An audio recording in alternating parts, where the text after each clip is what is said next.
Kanguva teaser లో hero సూర్య సింహంలా గర్జించాడు. Visuals అద్భుతంగా ఆకట్టుకున్నాయి. డైరెక్టర్ సిరుతాయి శివ యాక్షన్ ఫాంటసీ నేపథ్యంలో ఈ మూవీని తెరకెక్కిస్తున్నట్లు తెలుస్తోంది. ఇప్పటి వరకు కమర్షియల్ మాస్ మూవీస్ చేసిన Shiva first time fantasy genre లో ఈ మూవీని చేస్తున్నారు. టీజర్ అద్భుతంగా ఉందనే టాక్ తెచ్చుకుంది. టీజర్ వల్ల సినిమాపై మరింత బజ్ క్రియేట్ అయింది. బాలీవుడ్ నటుడు యానిమల్ విలన్ బాబీ డియోల్ మధ్య జరిగే భీకర పోరు టీజర్ కు హైలైట్ గా నిలిచింది.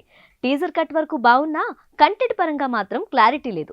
ఇది ఏ తరహా కథ అన్న విషయంలో టీజర్ లో ఎక్స్పోజ్ చేయలేదు టీం. కాకపోతే సముద్రాలు, గిరిజన ప్రాంతాల్లో జరిగే యుద్ధం గురించి చెబుతున్నట్లుగా అనిపిస్తుంది. విజువల్స్ పరంగా కొత్త ప్రపంచంలోకి తీసుకెళ్లేలా ఉన్నాయి. హీరో సూర్యతో పాటు villain Bobby Deol looks different గా ఉన్నాయి. ఇక rock star Devi Sri Prasad background score వేరే లెవెల్లో ఉంది.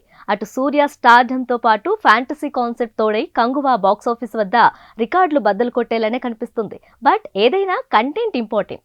అది లేకపోతే కంగువా కూడా కంగు తింటాడు.